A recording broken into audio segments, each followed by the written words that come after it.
Hey guys, ఎలా ఉన్నారు? Straight of Hormuz దగ్గర ముగ్గురు ఇండియన్ సైలర్స్ చనిపోయారు. అది కూడా అమెరికా ఫైర్ చేసిన మిసైల్స్ వల్ల. మన ప్రధానమంత్రి మోదీ గారి నుంచి జీరో రియాక్షన్. రీసెంట్గా నీట్ పేపర్ లీక్ అయ్యి ఎంతోమంది స్టూడెంట్స్ ఆశలు ఆవిరైపోయాయి.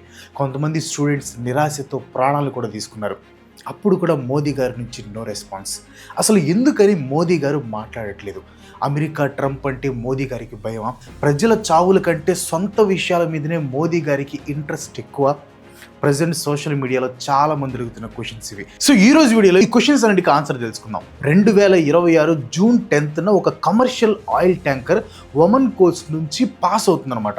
సో ఆ టైంలో అమెరికన్ ఫోర్సెస్ అటాక్ చేశాయి. ఆ షిప్లో 24 మంది ఇండియన్ సెయిలర్స్ ఉన్నారు.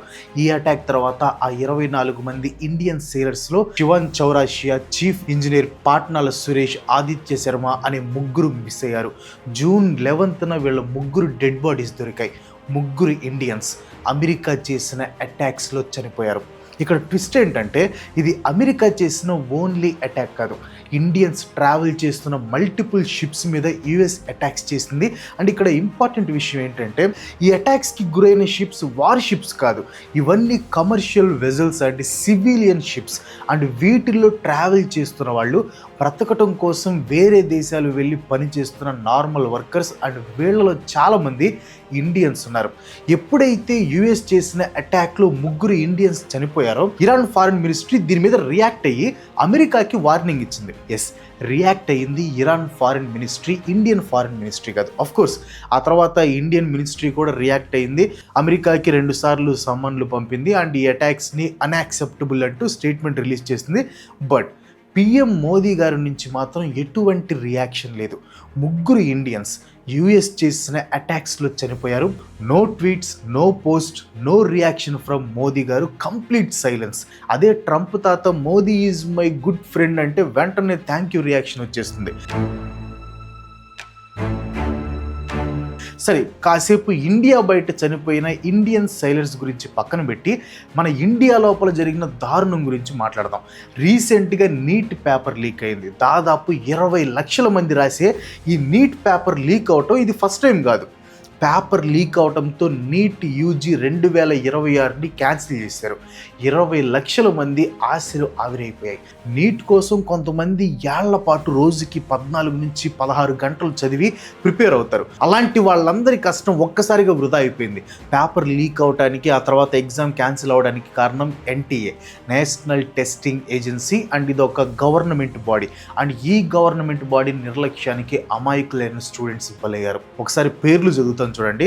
ఆకాంక్ష Chaturvedi from Madhya Pradesh, age 20, NEET cancel అవడంతో ప్రాణాలు తీసుకుంది. రీ ఎగ్జామ్ రాసే ధైర్యం తనలో లేదని లెటర్లో రాసి చనిపోయింది. రితిక్ మిశ్రా 21 ఇయర్స్, ప్రదీప్ మెగవాల్ 22, అన్షికా రెడ్డి 20, సిద్ధార్థ్ హెగ్డే 17, భాగ్యశ్రీ 18, జ్యోతి ప్రకాష్ బారిక్ 19. అందరూ మంచి ఫ్యూచర్ ఉన్న పిల్లలు. ఇవి ర్యాండమ్ స్టాట్స్ కాదు.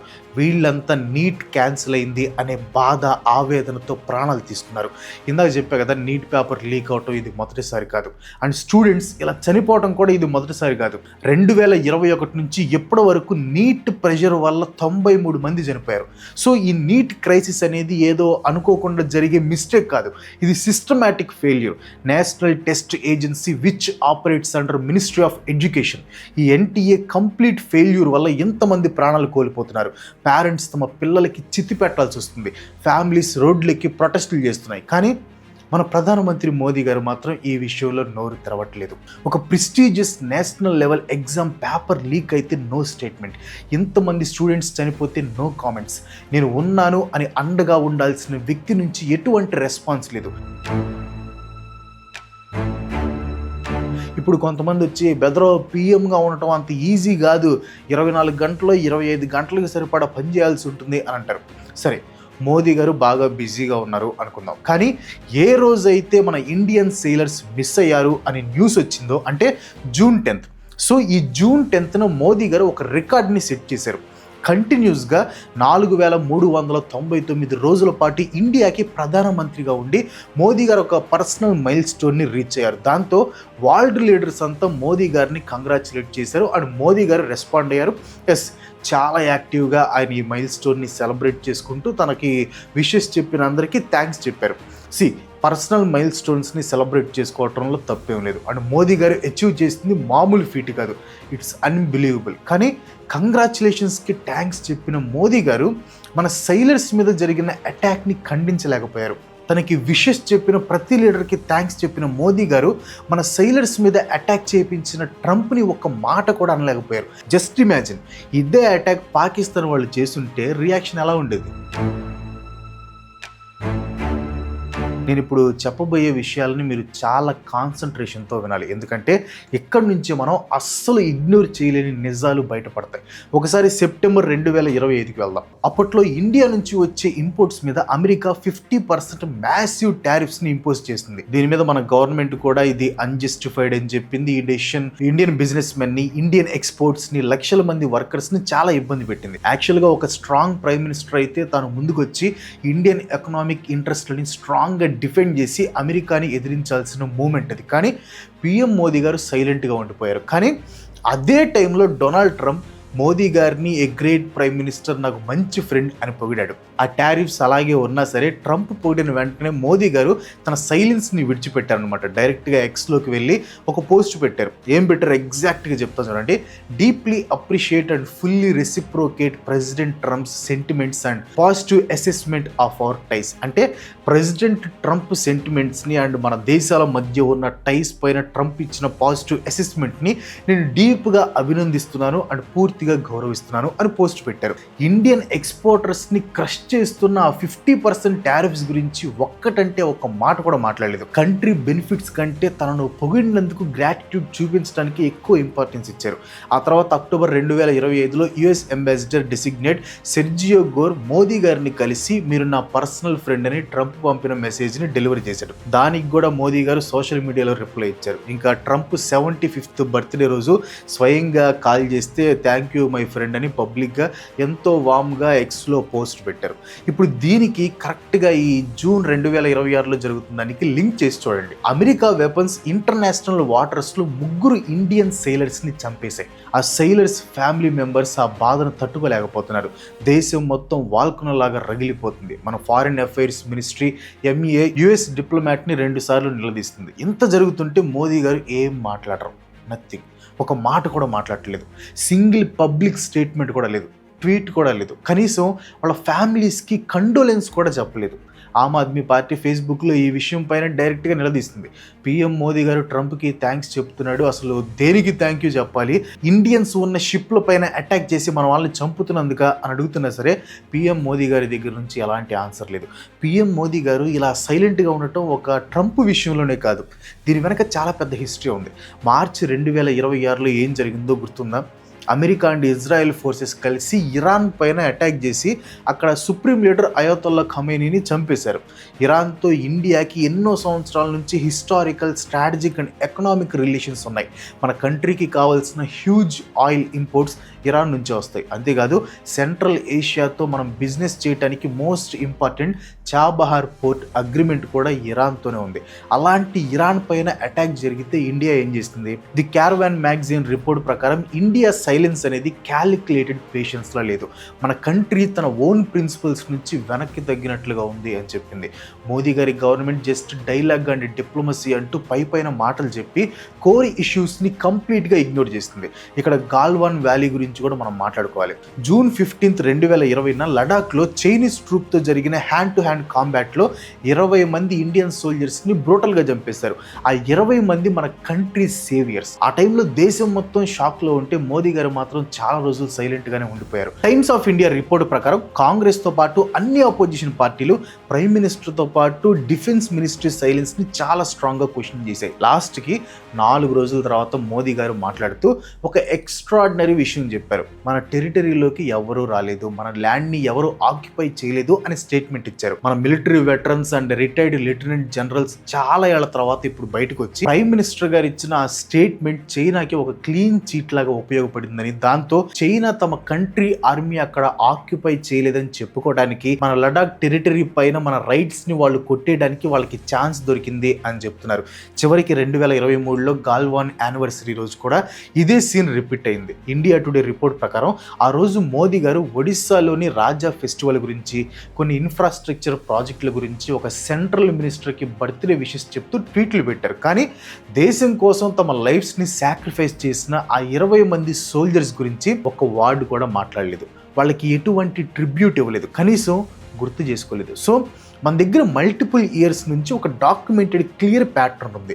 ఎప్పుడైతే అమెరికా మోదీ గారిని ప్రైజ్ చేస్తుందో అప్పుడు ఇన్స్టాంట్ రెస్పాన్స్ వస్తుంది. అదే అమెరికా ఇండియన్స్ని చంపితే మాత్రం ఎటువంటి రెస్పాన్స్ ఉండదు. ఎప్పుడైతే చైనా మన సోల్జర్స్ని చంపుతుందో అప్పుడు రెస్పాన్స్ బాగా డిలే అవటమే కాదు, చైనాకి క్లీన్ చీట్ దొరుకుతుంది. గవర్నమెంట్ సిస్టమ్ ఫెయిల్యూర్స్ వల్ల స్టూడెంట్స్ చనిపోతే మన ప్రైమ్ మినిస్టర్ మోదీ గారు సైలెంట్గా ఉంటారు. కానీ వరల్డ్ లీడర్స్ ఆయన రికార్డ్ టెన్యూర్ గురించి కంగ్రాచులేట్ చేస్తే మాత్రం యాక్టివ్గా చీర్ఫుల్గా రెస్పాండ్ అవుతారు. ఇది ర్యాండమ్గా జరుగుతుంది కాదు, ఇది కోఇన్సిడెన్స్ కావటానికి కూడా అసలు వీల్లేదు. ఇప్పుడు కొంతమంది అనలిస్టులు ఒక మాట చెప్తారు, డిప్లొమసీ అంటే అలాగే ఉంటుంది, ఇంటర్నేషనల్గా ఏ చిన్న ఇన్సిడెంట్ జరిగినా ప్రైమ్ మినిస్టర్ వెంటనే ట్వీట్లు పెట్టరు, బ్యాక్గ్రౌండ్లో క్వైట్ డిప్లొమసీ అనేది ఒకటి ఉంటుంది అని ఆర్గ్యూ చేస్తారు. అది ఫెయిర్ పాయింటే. సేమ్ రూల్ని అందరి విషయంలో ప్రతిసారి ఒకేలా అప్లై చేస్తే నేను కూడా ఈ ఆర్గ్యుమెంట్ని కన్ఫామ్గా యాక్సెప్ట్ చేస్తాను. కానీ ఇక్కడే ఒక డీపర్ స్ట్రక్చరల్ ప్రాబ్లం ఉంది. ప్రైమ్ మినిస్టర్ నరేంద్ర మోదీ గారు 2014లో పీఎం అయిన తర్వాత ఇప్పటి వరకు ఇండియాలో ఒక్కటంటే ఒకటి సోలో ప్రెస్ కాన్ఫరెన్స్ కూడా పెట్టలేదు. దాని గురించి నేను ఆల్రెడీ ఒక డీటెయిల్ వీడియో కూడా చేశాను, ఒకసారి ఆలోచించండి. దాదాపు 12 సంవత్సరాలు మంది వరల్డ్లోనే లార్జెస్ట్ డెమోక్రసీ, కానీ ఈ కంట్రీని నడిపించే లీడర్ ఇంతవరకు ఒక్కసారి కూడా మీడియా ముందు నిలబడి అన్స్క్రిప్టెడ్ క్వశ్చన్స్ని లైవ్లో ఫేస్ చేసి ప్రజలకి ఆన్సర్ ఇవ్వలేదు. మన కంట్రీలో ఒక ప్రైమ్ మినిస్టర్ పెట్టిన లాస్ట్ ప్రెస్ కాన్ఫరెన్స్ ఎప్పుడు తెలుసా? జనవరి 3, 2014 జరిగింది. అప్పట్లో ప్రైమ్ మినిస్టర్గా ఉన్న డాక్టర్ మన్మోహన్ సింగ్ గారు 100 మంది జర్నలిస్టుల మధ్యలో కూర్చొని 62కి పైగా క్వశ్చన్స్కి ఆన్సర్ ఇచ్చారు. అది జరిగి ఇప్పటికీ 12 సంవత్సరాలు దాటింది. దీని గురించి 2024 ఎలక్షన్ క్యాంపెయిన్లో మోదీ గారిని మీడియా క్వశ్చన్ చేసినప్పుడు ఆయన ఒక మాట చెప్పారు, మీడియా ఇప్పుడు ఇంపార్షియల్గా అంటే నిష్పక్షపాతంగా లేదు, అందుకే నేను ప్రెస్ కాన్ఫరెన్స్లకి దూరంగా ఉంటాను. దానికి బదులుగా ఆయన ముందే స్క్రిప్ట్ రాసుకొని మాట్లాడే మన్ కీ బాత్ రేడియో ప్రోగ్రామ్ని, ముందే ఫిక్స్ చేసుకున్న ఇంటర్వ్యూలని, సోషల్ మీడియా పోస్టులను మాత్రమే ఇష్టపడతాను అని చెప్పారు. ఇక్కడే అసలైన ట్విస్ట్ ఉంది. ఎప్పుడైతే ఒక కంట్రీ లీడర్ నాకు నచ్చిన కండిషన్స్ మీద మాత్రమే మాట్లాడతాను, నేను అనుకున్నప్పుడు మాత్రమే మాట్లాడతాను, నాకు నచ్చిన విషయాలపైన మాత్రమే రియాక్ట్ అవుతాను అని డిసైడ్ అవుతారో అప్పుడు ప్రజలకి ఒకవైపు నిజం మాత్రమే తెలుస్తుంది. కంట్రీలోనే ఎక్కువ కాలం పీఎంగా ఉన్న లీడర్గా ఆయన సెలబ్రేట్ చేసుకోవచ్చు. కానీ ఏ రోజు ఏ జర్నలిస్ట్ కూడా ఆయన ముందుకు వెళ్ళి, సార్ అమెరికా అటాక్లో 3 ఇండియన్ సేలర్స్ చనిపోయారు కదా, వాళ్ళ ఫ్యామిలీస్కి మీరేం చెప్తారు అనే క్వశ్చన్ని అడగలేరు. ఆ క్వశ్చన్ని మన పీఎం ఎప్పటికీ ఫేస్ చేయరు. దానికి ఆన్సర్ చెప్పాల్సిన అవసరమే ఆయనకి రాదు. ఎందుకంటే ఈ సైలెన్స్ అనేది పొలిటికల్ స్ట్రాటజీ కాదు, అదొక సిస్టమ్. ఆయన తన చుట్టూ బిల్డ్ చేసుకున్న ఒక పక్కా ప్లాన్. మన లీడర్ సెలెక్టివ్ సైలెన్స్ వల్ల వచ్చే కాన్సిక్వెన్సెస్ అనేవి ఇంటర్నేషనల్ ప్లాట్ఫామ్స్ పైన మన కంట్రీ పొజిషన్ని, మన కంట్రీ గౌరవాన్ని దారుణంగా దెబ్బతీస్తాయి. మన కంట్రీ ఎప్పుడు తనని తాను గ్లోబల్ సౌత్ కంట్రీస్కి లీడర్గా చెప్పుకుంటూ వచ్చింది. డెవలపింగ్ నేషన్స్కి ఒక వాయిస్ లాగా, చిన్న దేశాల సావర్నిటీకి, ఇంటర్నేషనల్ లాస్కి మనం ఒక ఛాంపియన్లా నిలబడ్డాం. కానీ ఇంటర్నేషనల్ వాటర్స్లో ఇన్నోసెంట్ సివిలియన్స్ షిప్స్ పైన అమెరికా వార్షిప్ అటాక్ చేసి మన వాళ్ళని చంపేసినా సరే ఇండియా మాట్లాడకుండా సైలెంట్గా ఉంటే వరల్డ్ కంట్రీస్ ముందు మన బ్రాండ్ వాల్యూ ఏమైపోతుంది? మన రెస్పాన్స్ని గ్లోబల్ సౌత్లోని ప్రతి చిన్న దేశం గమనిస్తుంది. రేపు ఏదైనా కష్టం వస్తే ఇండియా మనకి అండగా నిలబడుతుంది అని నమ్మిన కంట్రీస్ అన్నీ ఇప్పుడు వెనక్కి తగ్గుతాయి. మన ఇండియన్ నేవీకి ఎంతో సపోర్ట్ ఇచ్చిన ఇరాన్ కంట్రీ ఈ అటాక్ గురించి పబ్లిక్గా ఇండియాకి సపోర్ట్ చేస్తూ మాట్లాడింది. కానీ మన వాళ్ళు మాత్రం సైలెంట్గా ఉండిపోయారు. దీనివల్ల ఇరాన్ కానీ టోటల్ గల్ఫ్ రీజన్ కానీ ఏం అర్థం చేసుకుంటాయి?